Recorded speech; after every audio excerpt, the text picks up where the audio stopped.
Então, gente, boa noite. É, Espero que vocês tenham visto a outra aula, tá? De sexta-feira, que eu coloquei lá no YouTube para vocês. E aí a aula ela estava falando basicamente sobre grupo, tamanho de grupo, como esse grupo ele se relaciona, tá? E à medida que esse grupo vai expandindo, a gente vai ter relações, interações na realidade mais fracas entre as pessoas, tá? Mas ao mesmo tempo esse grupo vai ganhando corpo e esse grupo social se torna mais forte e aí eu parei na aula falando sobre esse experimento de Solon Ash, onde ele tentou identificar o porquê das pessoas, mesmo sabendo que aquela ação é uma ação errada, tá? Aquela interação é a interação errada, e mesmo assim elas continuam fazendo o errado. E aí ele viu, de acordo com experimentos que ele fez em laboratório, tá? Envolvendo seres humanos, que as pessoas elas tendem a entrar em conformidade ao grupo.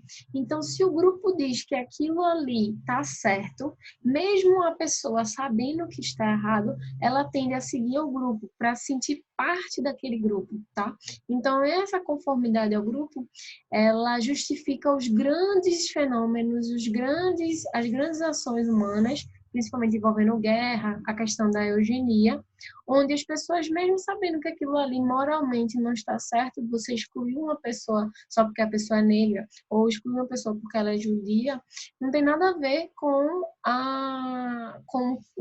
a melhoria da raça, mas mesmo assim as pessoas, o grupo, ele permitiu que aquelas ações erradas fossem tomadas devido à conformidade, devido a evitar o atrito entre as pessoas, tá? E aí existem vários experimentos tentando comprovar isso.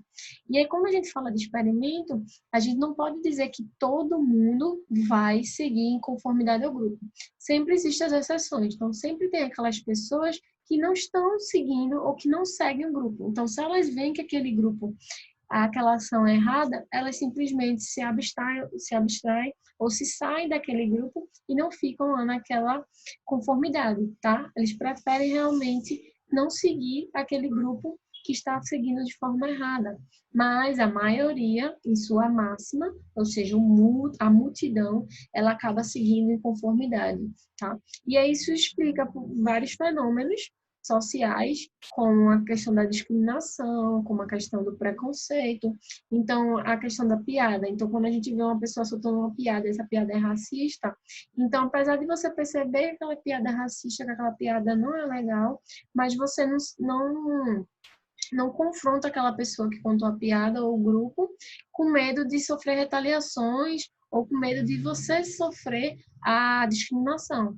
Então, é isso em conformidade ao grupo, é você perceber que apesar de você saber que aquilo ali está errado, mas você continua calado ou você simplesmente entra na brincadeira e aí segue com o grupo, tá? Esse é o fenômeno de conformidade ao grupo. E aí, falando um pouco sobre a questão da liderança dos grupos, eu trouxe dois tipos de liderança. A liderança que é instrumental e a liderança que é expressiva. Elas são opostas e elas funcionam para grupos diferentes, tá? A liderança em si, qual é o objetivo da liderança? É conduzir um grupo de pessoas para determinados objetivos. Então, o líder do governo, ele conduz a nação para um objetivo ou para alguns objetivos de acordo com aquela pasta do governo, tá? Um líder, por exemplo, a coordenação, a coordenadora é uma líder, então ela conduz os professores para determinada ação. Então, a cada liderança ela conduz, ela evita que cada pessoa individualmente, tá? Ele comece a trabalhar de forma isolada, individual. Ô, Elaine, esse assunto é sobre grupos, tá? Eu tô terminando falando sobre eles. Em sexta-feira vocês não vieram, e aí eu coloquei esse assunto na internet, que eu tô continuando com aquele assunto de lá, tá? Falando sobre grupos e essa parte de grupos e organizações. Voltando para a liderança. Então, a liderança ela evita que as pessoas, elas individualmente, cada pessoa ela haja de um jeito, tá? Que ela haja de uma forma. Então, ela conduz, certo? Para a sociologia, o papel do líder é não deixar o grupo tomar atitudes de senso prematuro, ou seja, que cada um saia e faça da forma como quer.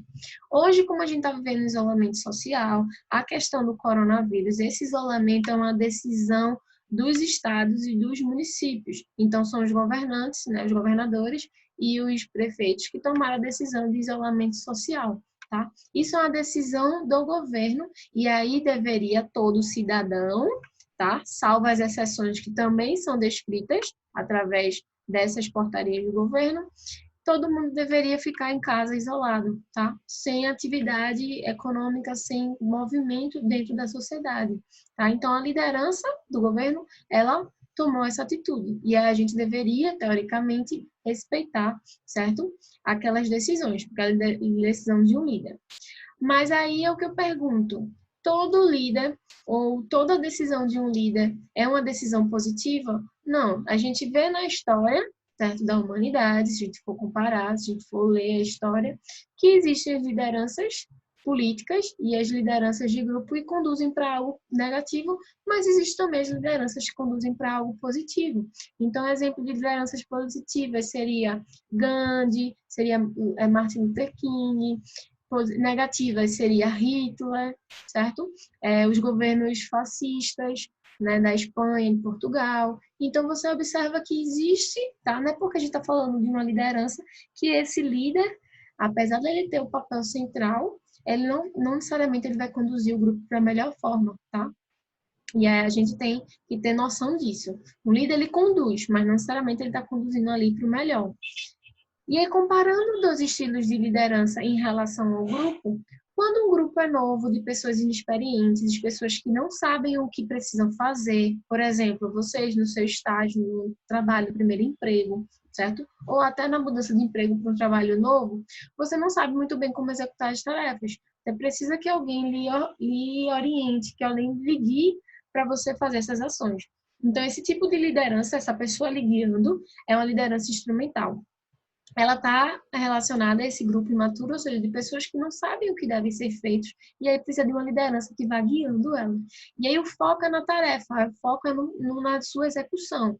E aí quando você não executa da melhor forma, você é punido. Mas quando você executa da melhor forma, você é gratificado, você recebe as bonificações relacionadas àquela boa execução da tarefa, tá? Esses tipos de grupos imaturos, como eu falei, são as pessoas mais novas, são estagiários, certo? Mas também existem as empresas que são burocráticas, como os militares, como os órgãos públicos, tá? A ênfase é na burocracia, a ênfase é na atividade. Então, esse tipo de liderança que é mais vista nesses órgãos é uma liderança instrumental, que é a execução na tarefa.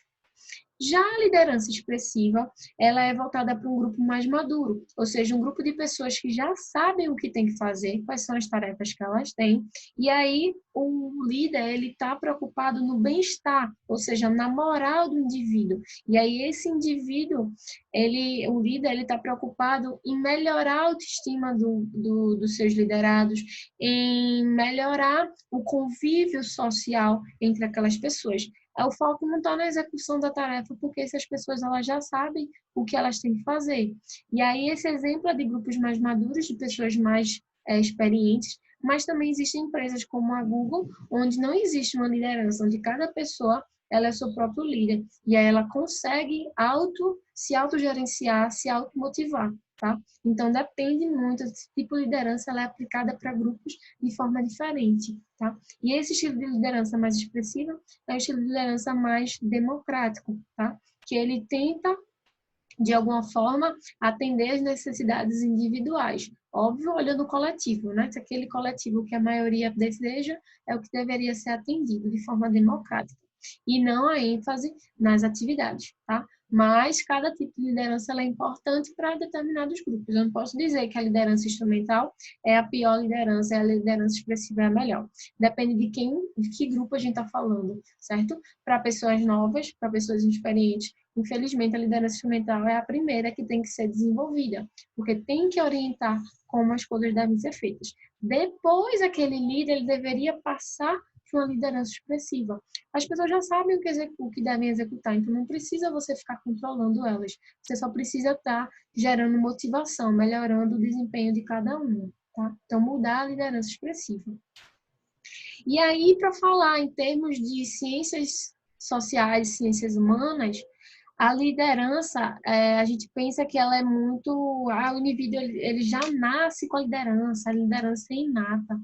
Sim, existem indivíduos que já têm essa predisposição a cargos de liderança, a assumir liderança de um grupo, mas liderança é uma habilidade, então ela pode ser desenvolvida. Então, se você quer desenvolver esse perfil de liderança, você pode estudar, praticar, fazer cursos e aprimorar esse estilo de liderança, tá? Ele sempre é considerado uma habilidade. Então, não é porque aquele indivíduo nasceu mandão, aquele indivíduo que ele consegue ser simpático, extrovertido, ele vai conduzir o grupo, tá? Você pode sim aprender. Sim, de acordo com cada ocasião, o líder pode exercer uma função diferente, mesmo quando essa função não é a função dele. Sim, o líder, ele, por exemplo, vamos supor, acontece um problema dentro de um laboratório, tá? Você, como estagiário, você fez uma reação errada e aí essa reação fez prejudicar todo o experimento, tá?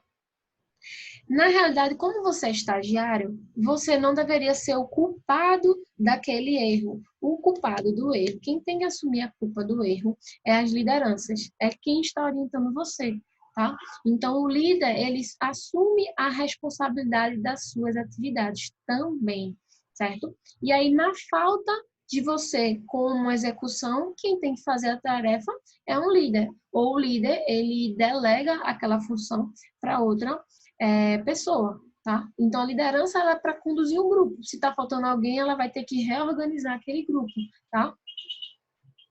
É o caso da Rainha Elizabeth, que dirigiu uma ambulância no tempo de guerra.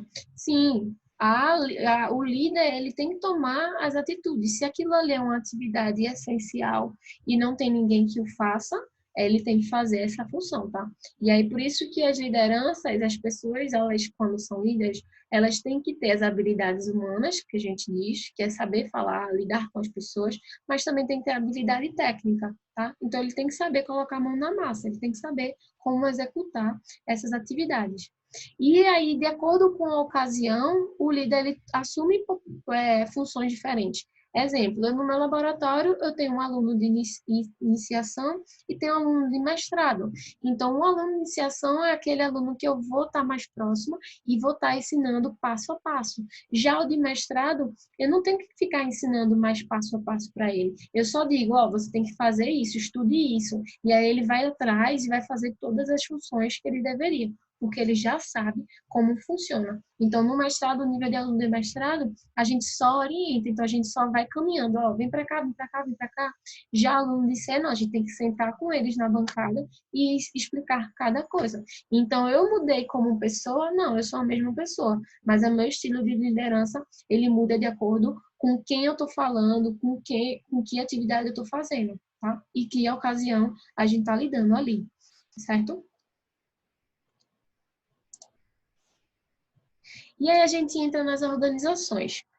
Organizações são as empresas. Então, todas as empresas, elas só existem porque elas atendem uma necessidade humana. Então, existe uma escola porque a gente precisa educar as crianças através de conhecimentos técnicos ou conhecimento científico. E existe uma universidade porque tem que desenvolver profissionais. Existe um hospital porque tem a prevenção e o tratamento de doenças, tá? E existe o juizado, enfim, o Tribunal de Justiça, porque ele tem que ponderar as relações entre um indivíduo e outro indivíduo, certo? O indivíduo e o Estado, enfim, N coisas. As organizações, as empresas, elas atendem essas necessidades, tá? E aí, se a gente está falando de uma empresa, é um grupo de pessoas. Esse grupo de pessoas tem que ser conduzido através de uma liderança, tá? Então, a gente falando da Unibra, a gente tem a liderança máxima, que seria o dono da Unibra, mas temos a reitora, que seria a execução das atividades mesmo do dia a dia. Então, a reitora Heitora que orienta as coordenadoras da coordenação e a coordenação orienta os professores. Então, a gente tem níveis hierárquicos de liderança, mas todas elas produzindo, seguindo na mesma direção, que é a formação dos profissionais, dos novos profissionais, independente do curso que vocês escolheram, que vocês estão fazendo, tá? Então, ali, as organizações servem para isso. Então, se a gente perguntar, se a gente falar, por exemplo, o Estado é uma organização? Sim, porque o governo, ele presta serviços públicos. Então, a gente tem os serviços de água, serviço de segurança, de escola, de saúde. Então, o Estado está prestando um serviço para nós, como cidadão, como sociedade, do que a gente precisa, tá? E aí existem basicamente 3 tipos de organização dentro da nossa sociedade. Tem as organizações de primeiro setor, que é o poder público, então são a escola pública, o hospital público, o posto de saúde, tá? Os juizados da criança e do adolescente, a questão de emissão de carteira de trabalho. Então, tudo são empresas do setor público, tá? Porque está prestando serviço ou prestando um produto para a sociedade. Já o segundo setor, que é representado pelas iniciativas privadas, ou seja, as organizações privadas, tá? Elas estão também prestando serviço onde o setor público não atua ou onde o setor público deixou que elas atuassem. Como assim? É a obrigação, certo, do Estado oferecer serviço de educação para seu cidadão. Só que aí existe o setor público, as escolas públicas que vão prestar esse serviço, mas também existem as escolas particulares. Então, o Estado, ele concede a essas escolas particulares a fazer as suas funções sem problema nenhum, tá? Então, a gente tem na mesma sociedade o setor público e o setor privado. E aí, esse setor privado, ele só surge quando tem a possibilidade de gerar lucro. Quando não tem possibilidade de gerar lucro, ou o Estado ele não consegue atuar naquele setor porque ele não tem capacidade técnica ou ele não tem capacidade financeira, tá? Entra-se o terceiro setor, que são chamadas das instituições ou as ONGs não governamentais. E aí as ONGs, elas também estão prestando serviço, mas elas atuam em local onde o setor público e o setor privado não entram, tá? Não conseguem. Exemplo, a gente pode ter comunidades, vocês podem conhecer comunidades ou bairros, enfim, municípios, onde não existe uma escola, tá? Uma escola pública. Também não vai existir uma escola particular, porque aquela comunidade ela pode não ter renda suficiente para bancar, certo? Para pagar, de fato, a escola das suas crianças. E aí vem o terceiro setor, que ele pega dinheiro tanto do órgão público como o órgão privado e financia suas atividades. E aí vem uma ONG que vai prestar o serviço de escolarização daquelas crianças, daqueles jovens adultos, certo? Então, o terceiro setor surge daí. E aí, hoje de manhã, os alunos perguntaram, então, todos os serviços dentro da nossa sociedade deveria ter um órgão público ligado? Nem todos. Então, a gente observa que, por exemplo, antes a telefonia, a distribuição de água, a distribuição de energia, eram tudo órgãos ou empresas públicas que prestavam esse serviço para nós. Mas aí o governo, por decisões econômicas, eles liberaram a comercialização desse setor, certo? Através da iniciativa privada, tá? E aí esses setores existem por quê? Por exemplo, você paga por consumo de água, você paga por consumo de energia. Então, quem consome mais água, quem consome mais energia, paga-se mais caro, teoricamente, né? A relação deveria ser essa. Se você não consome água e você não consome energia, então para que você vai estar pagando? Então, para que você está pagando imposto, certo? Para serviço de oferta de energia, se você não usa energia, se você tem na sua própria casa uma mini fábrica que produz energia para você elétrica. Então, não tem para que você está pagando imposto para algo que você não utiliza, tá? Então, é esse sentido aí que tem a questão do setor público e o setor privado, que é o pagamento das taxas.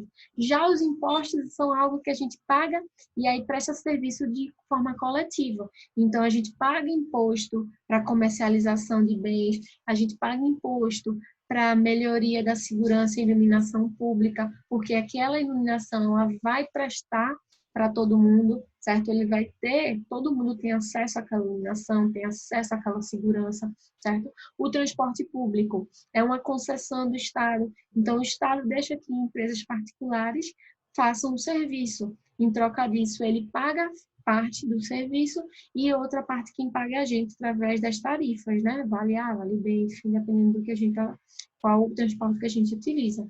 Então, a gente vê que o setor público, ele concede algumas atividades. Então, o transporte público é uma concessão, a água é uma concessão, a energia é outra concessão, a telefonia é outra concessão, tá? Então, o órgão público, ele deixa aquelas empresas privadas para prestar esses serviços, porque ele entende de forma econômica que aquelas empresas elas têm uma capacidade técnica melhor e aí elas podem gerar uma melhor qualidade do serviço com um custo mais embaixo, tá?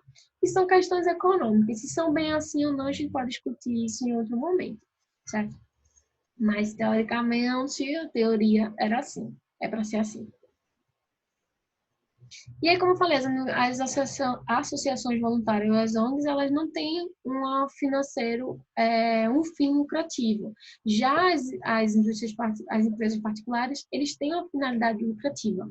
Se ele vai abrir uma escola naquele bairro, e aquele bairro não tem, as pessoas não têm capacidade econômica de bancar, de pagar a escola, então a empresa não vai abrir, nenhum dono de capital vai abrir uma escola lá, tá? A iniciativa privada que ele pode financiar uma ONG para fazer a prestação desse serviço de escolaridade, ok? E é isso, aqui eu já falei para vocês.